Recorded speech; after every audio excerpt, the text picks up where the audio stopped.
Aujourd'hui, on est mercredi. On va parler des enfants, la résolution et les enfants. Et avant de parler de la résolution, on a envie aussi de vous rappeler que ce qu'on vous présente aujourd'hui, c'est une capacité naturelle, une capacité organique qu'on a tous. Et que l'idée, c'est de nous permettre de réussir à faire en sorte que notre corps prenne en charge nos perturbations émotionnelles, nos inconforts d'ordre émotionnel. Voilà, donc aujourd'hui, moi, je suis une petite fille de 6 ans. Et ma maman m'a préparé des épinards et très franchement, j'ai pas envie de manger. Donc, je ne mangerai pas mes épinards. Non, je ne mangerai pas tes épinards.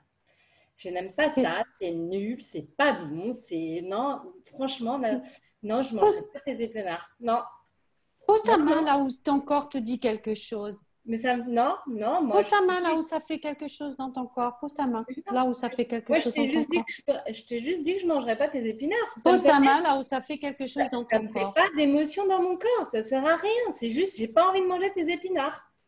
Pose J'ai ta pas main là envie. où ça fait quelque chose dans ton corps. Mais tu m'énerves, je t'ai dit que ça ne me faisait rien dans mon corps. Alors arrête. Je suis coincée. Génial. Alors, qu'est-ce que je vais faire? Aidez-moi. Est-ce que ça fait quelque chose dans ton corps, Natacha? Oui, là. Quoi d'autre? Ah oh. J'ai les yeux qui tremblent. Laisse évoluer tes sensations. Et dis-moi ce qui se passe. Ça change, ça descend sur l'estomac. Laisse évoluer.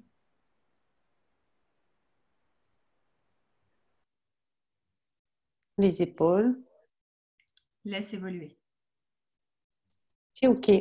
Ok, super. Bon, alors, est-ce que c'était un caprice, ça? Qu'est-ce que vous en pensez? Est-ce qu'on peut dire ça? Moi, personnellement, ça m'a rappelé à une de mes premières régulations, mon fils qui ne voulait pas manger et je m'énervais, je suis partie dans les toilettes, j'ai régulé, je suis revenue et je ne peux pas vous dire ce que j'ai dit à mon fils, mais mes deux filles plus âgées m'ont dit, bah, dis donc, maman, c'est la première fois qu'au moins tu lui tiens tête et tu réagis normalement. Et depuis, j'ai plus du tout eu de problème de le faire manger. Par contre, il a pu lui réaliser qu'il y avait des textures qu'il détestait et que ça le faisait partir en perturbation émotionnelle. Donc, la technique de régulation, elle ne sert pas uniquement pour des émotions, elle sert aussi pour des réactions sensorielles bizarres.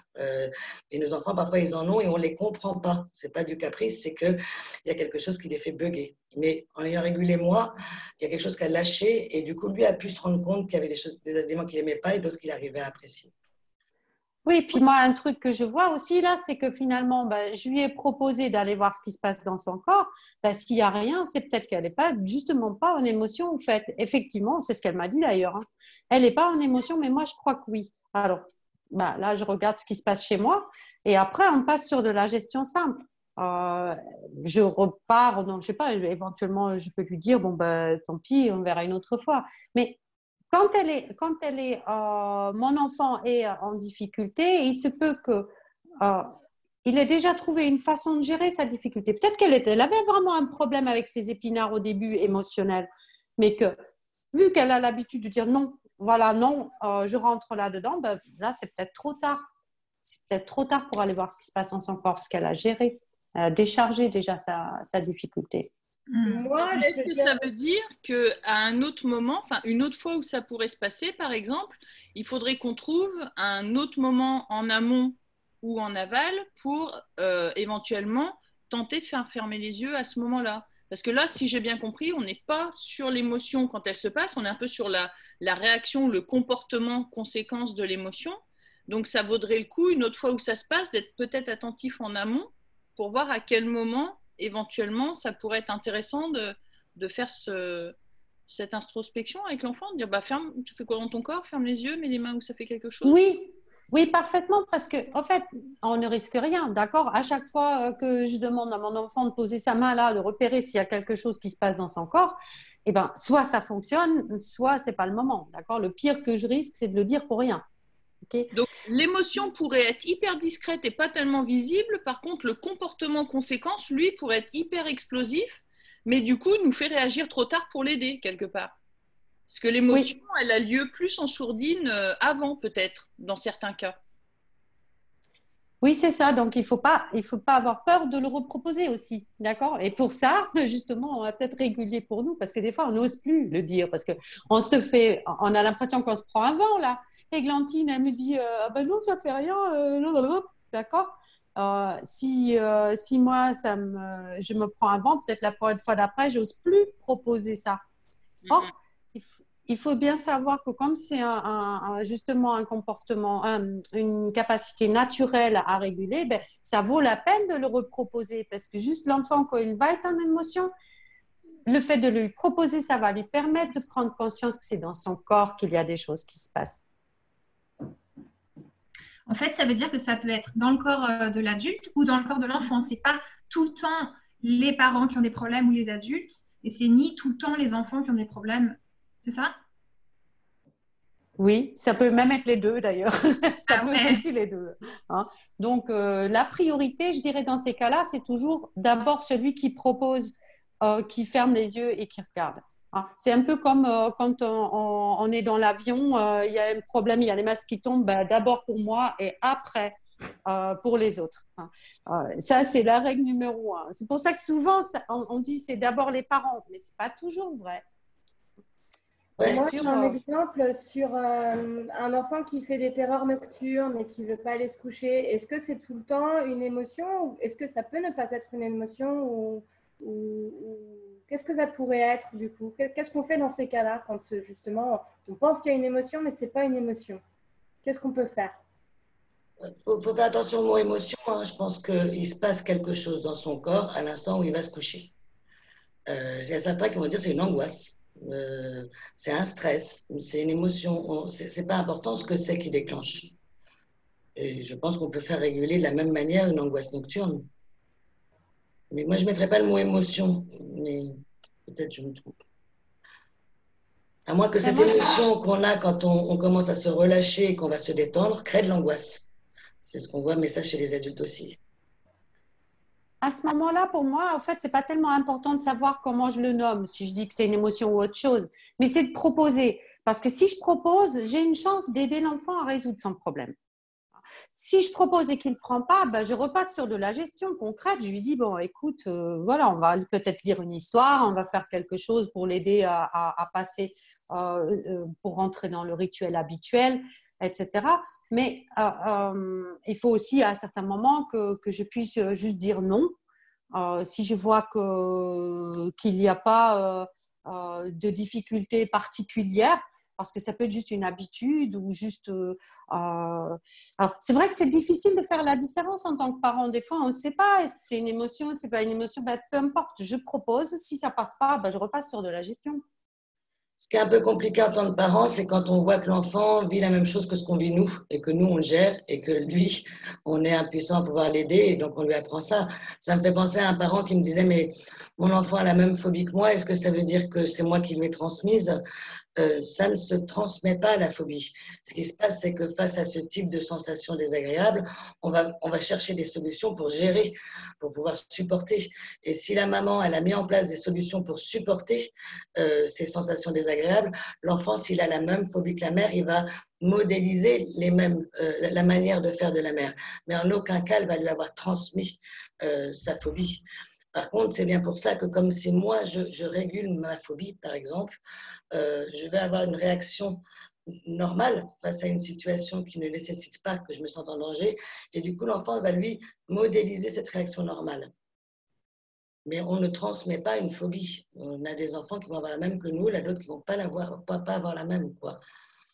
Donc, tu veux dire que si la maman, par exemple, elle résilie sa difficulté par rapport à la peur des chiens, il se peut que l'enfant, du coup, il perde aussi sa peur des chiens sans résilier lui-même?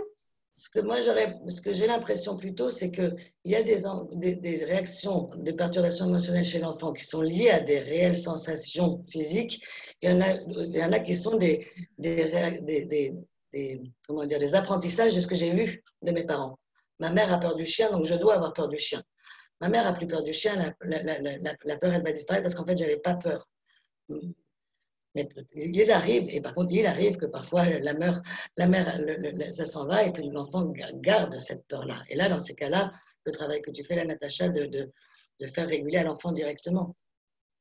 Et mon enfant n'a pas confiance en lui. Est-ce que c'est une perturbation émotionnelle, la confiance en soi? Est-ce que si mon enfant il bloque devant ses devoirs, par exemple, est-ce qu'on peut considérer que c'est une perturbation émotionnelle? Alors, oui, tout à fait, ça peut être une perturbation émotionnelle si l'enfant il bloque. Ben, de la même façon qu'on a vu tout à l'heure pour d'autres difficultés, le fait de lui proposer de voir ce qui se passe dans son corps au moment où toi tu te rends compte que peut-être il n'arrive pas à faire, ben ça va pouvoir l'aider à résoudre cette difficulté-là. Oui, complètement. Oui. On va voir de façon tout à fait concrète tout à l'heure comment on guide l'enfant. Hein, pour le mine de la fin qu'on fait d'habitude, on va le voir, comment on le propose. Mais l'important, c'est pour les parents d'être dans l'observation, de voir, tiens, mon enfant, il ne fait pas ce qu'il serait peut-être capable de faire, parce que toi, tu le connais, ton enfant, tu sais qu'il n'est pas parfaitement capable de faire ces maths-là, mais il n'y arrive pas. Ben, s'il n'y arrive pas, c'est peut-être qu'il y a un blocage. Effectivement, là, tu vas pouvoir l'aider. Et surtout, ne pas oublier que toi, dans ce moment-là, tu vois, quand tu fais les devoirs, et ben, de regarder ce que ça fait dans ton corps à toi. Parce que peut-être que toi aussi, ça te perturbe que ton enfant, il bloque, etc. Ben, ça peut déclencher des peurs, hein, de se dire, mais mon fils, finalement, il va pas pouvoir faire des études. Mon fils, il est con. Oh, zut, mince, quoi. Et quand on a ce type de peur-là, alors qu'on aime son enfant, là, on peut se poser la question, qu'est-ce qui m'arrive quand même, quoi. Il n'arrive pas à cette matière-là, ça ne veut pas dire qu'on doit généraliser. Donc, oui, là, on réduit sur Et soi. les peurs peuvent se manifester par tous les signaux d'impatience que donnent les parents, les signaux de colère. Et en fait, il y a tout un mécanisme qui amène inconsciemment à ce qu'on ait des comportements qui nous dépassent, mais c'est poussé par la peur. Et derrière, il y a toutes ces pensées-là du je ne vais pas y arriver, du machin, ou je ne suis pas à la hauteur, ou nanana. Et tout ça, ça va se manifester concrètement, être impatient auprès de l'enfant, ou être en colère, ou fuir à côté. Je voudrais insister juste sur un point parce que ça me fait penser à ça, que l'enfant, il garde toujours son libre arbitre. Je le dis maintenant parce que je trouve que c'est super important qu'on propose, mais c'est l'enfant qui dispose. D'accord? Donc, si on lui propose de résilier à n'importe quel moment, s'il dit non, on arrête parce que c'est à lui de savoir si à ce moment-là, il peut rentrer dedans ou pas. C'est presque plus important, le plus important de tout. D'accord? Donc, si vous voyez que ça bug, que ça marche pas, que votre enfant il prend jamais, bah, prenez le téléphone, appelez la permanence ou appelez quelqu'un qui peut vous aider, parce qu'il y a des bugs, il y a des trucs, il y a des cas particuliers où ça va pas marcher. Il y a le fait que l'enfant il est peut-être pas en perturbation, mais il y a aussi par exemple par rapport à la phobie. Si l'enfant il est devant sa peur de chien, bah, ça va être trop fort à ce moment-là. Il ne va pas pouvoir fermer les yeux, d'accord, ou regarder ce qui se passe dans son corps. Donc, proposer, c'est naturel, on y va. Si l'enfant n'y va pas, ben, on n'insiste pas et on se renseigne. On regarde, tiens, il y a peut-être des choses à voir que moi, je ne connais pas. Alors justement, ça fait écho, Natacha, au fait que demain, on va recevoir Marie-Sabine qui va nous parler des bugs, des différentes des fois où justement ça ne fonctionne pas bien et pour soi ou pour son enfant. D'ailleurs, pour préparer ce live, on aurait besoin de vos questions, vous qui expérimentez chez vous, parce qu'on a eu des retours. Est-ce que vous pouvez, sur la page Facebook, nous envoyer toutes vos questions, les fois où ça a fonctionné pour vous, mais les fois où ça n'a pas fonctionné pour vous, parce que c'est une capacité naturelle, organique, mais on a aussi un cerveau qui est extrêmement bien fait et que par moments, c'est difficile, qui bloque, il met des censures et qu'on a l'impression qu'on n'y arrivera jamais, que ça ne fonctionne pas, que ce n'est pas pour nous. Alors que la question ne se pose pas de cette façon-là. C'est vraiment notre corps sait faire. Et il faut redonner le pouvoir au corps et pour ça, il y a des petites astuces, il y a des petites choses qu'on peut vous apporter. Donc pour ça, il nous faut vos questions. Voilà. Natacha, est-ce que tu peux nous mimer, s'il te plaît, la procédure pour les enfants? Comment on peut faire pour que l'enfant il puisse venir lui-même résoudre sa perturbation? Oui, alors je vais vous le montrer sur moi parce qu'au fait, je peux faire la même chose pour moi, même que je sois adulte. D'accord? Donc, si je suis en perturbation ou mon enfant est en perturbation, je dis pose ta main là où ça fait quelque chose dans ton corps. Et je lui demande de fermer les yeux. Et s'il ferme les yeux, je lui dis simplement de poser l'autre main là où ça fait autre chose, où son corps lui parle encore.